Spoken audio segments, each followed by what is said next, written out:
दोस्तों, जय जोहार। मैं कौशल तिवारी और बीनिया संजय में आपका स्वागत है। पांचों राज्यों में होने वाले विधानसभा चुनाव अब अंतिम चरण पर है। लड़ाइयां तेज है, राजनीतिक सरगर्मियां उफान पर है और दोनों ही राजनीतिक दल आम जनता को सीधे फायदा पहुंचाने के लिए एक से बढ़कर एक घोषणा कर रही है। तू डाल डाल मैं पात पात तो कहीं नहले पे दहला के इस राजनीतिक दौर में सबसे बड़ी बात तो यह है कि अब बचे 4 राज्य। मिजोरम में चुनाव हो चुका है 7 नवंबर को, और अब जिन 4 राज्यों में मतदान होना है वहां क्या लड़ाई जुमला वर्सेस भरोसा पर जाकर सिमट गया है। दरअसल जुमला इस राजनीतिक दौर में किसी ने लाया है तो वह भारतीय जनता पार्टी के कद्दावर नेता और देश के गृह मंत्री अमित शाह ने पहली बार लाया है। इससे पहले राजनीति में जुमला शब्द कहीं नहीं था, कहा जाए तो गलत नहीं होगा। पहली बार इस शब्द का इस्तेमाल किया था देश के गृह मंत्री अमित शाह ने, यह कहकर कि राजनीतिक दौर में चुनावी सभा में इस तरह के जुमलेबाजी किए जाते हैं। दरअसल सवाल था हर खाते में 15-15 लाख रुपए वाले मामले को लेकर, लेकिन इसके बाद यह शब्द इतना चर्चित हुआ कि इन 4 राज्यों के चुनाव में यह शब्द सबसे ज्यादा बोला जा रहा। और दूसरी तरफ भरोसा, कांग्रेस का पंच लाइन है भरोसा, यानी मोदी की गारंटी जुमला हो चुका है और कांग्रेस की गारंटी या राहुल गांधी की गारंटी भरोसा में तब्दील हो गया है, कहा जाए तो गलत नहीं होगा। और शायद यही वजह है कि छत्तीसगढ़ में जुमला वर्सेस भरोसा का नारा ही चल रहा है। तो क्या लोगों के लिए किए जा रहे वादे जुमला वर्सेस भरोसा में सिमटता चला जा रहा है? यकीनन पहले चरण के चुनाव में जिस तरीके के संकेत सामने आए हैं उससे तो साफ है कि भारतीय जनता पार्टी के वादों पर किसी को भरोसा नहीं है, यानी आम जनमानस को ज्यादा भरोसा नहीं है, बल्कि कांग्रेस पर ज्यादा भरोसा कर रहे हैं लोग।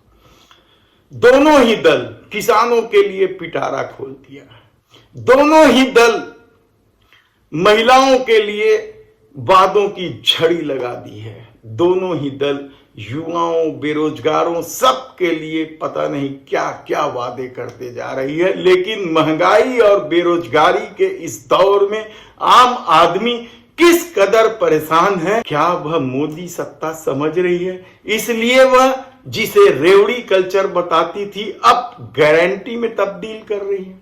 सवाल आप कई उठा सकते हैं, लेकिन सबसे महत्वपूर्ण सवाल तो यह है कि जब दोनों ही दल एक से बढ़कर एक वादे कर रहे हैं तो जनता किस पर भरोसा करे, जनता किस पर यकीन करे? और शायद यही बात भारतीय जनता पार्टी के लिए तकलीफ देह हो गई है, क्योंकि हवा में है और भरोसा लोगों के दिलों तक पहुंचने लगा है। लेकिन आज हम बात कर रहे हैं कि कांग्रेस के किन वादों ने या किस गारंटी ने भारतीय जनता पार्टी को एक ही झटके में पीछे ढकेल दिया है। 4 महत्वपूर्ण मुद्दे हैं, कहा जाए तो गलत नहीं होगा। लेकिन हैरानी की बात है कि जो सबसे बड़ा मुद्दा होना था उसके तरफ क्या जनता का ध्यान नहीं है, या कांग्रेस उस मुद्दे को भुना नहीं पा रही है? वह मुद्दा है केजी से लेकर पीजी तक सरकारी संस्थानों में निःशुल्क शिक्षा। बहुत बड़ा मुद्दा है, क्योंकि आज पढ़ाई सबसे ज्यादा महंगी हो गई है, स्वास्थ्य सबसे महंगा, इलाज सबसे महंगा हो चुका है। ऐसे में राहुल गांधी ने जब केजी से लेकर पीजी तक की शिक्षा को निःशुल्क बताया या निःशुल्क करने की घोषणा की, तब यह बड़ा मुद्दा होना चाहिए था। लेकिन हैरानी की बात तो यह है कि इस ओर क्या आम आदमी का ध्यान नहीं है। सवाल कई हैं, हम इस पर फिर कभी चर्चा करेंगे, लेकिन आज हम बात कर रहे हैं कांग्रेस के उस गारंटी की जिसने भारतीय जनता पार्टी की नींद उड़ा रखी है, और वह गारंटी है किसानों का कर्जा माफ। और मोदी सरकार या भाजपा की ये मजबूरी है कि वह किसी एक राज्य में किसानों का कर्जा माफ नहीं कर सकती, क्योंकि दूसरे राज्य के किसान इस पर बवाल मचा सकते। कांग्रेस ने जो दूसरा चाल चला वह है 3200 रुपए पर क्विंटल में धान खरीदी। हालांकि भारतीय जनता पार्टी ने भी 3100 रुपए में धान खरीदने की बात कही है, लेकिन कांग्रेस ने नहले पे दहला मार दिया है और 3200 रुपए में धान खरीदने का वादा कर दिया है। तो क्या इन दो मुद्दों ने भारतीय जनता पार्टी की हालत खराब कर दी है? लेकिन महिलाओं, भारतीय जनता पार्टी ने नारी वंदन योजना के तहत साल में 12,000 रुपए देने की घोषणा की, तो कांग्रेस ने गृह लक्ष्मी योजना लेकर आ गई और 15,000 रुपए साल के देने की घोषणा कर दी। तो क्या इस मामले में भी भारतीय जनता पार्टी पिट गई है? हालांकि भारतीय जनता पार्टी ने तो फॉर्म भराना भी शुरू कर दिया था और इसकी वैधानिकता और इसके संवैधानिकता को लेकर भी सवाल उठे थे, और कई जगह फॉर्म सड़क में पड़े भी निकले, भरा भुराया फॉर्म। तो क्या इस मामले में भी भारतीय जनता पार्टी पीछे हो गई? और इसके अलावा बिजली बिल माफ, हालांकि यह केजरीवाल की नीति का हिस्सा रहा है, लेकिन कांग्रेस पिछली बार बिजली बिल हाफ का जो नारा दिया था उसे पूरा किया और अब बिजली बिल माफ का नारा दे दिया।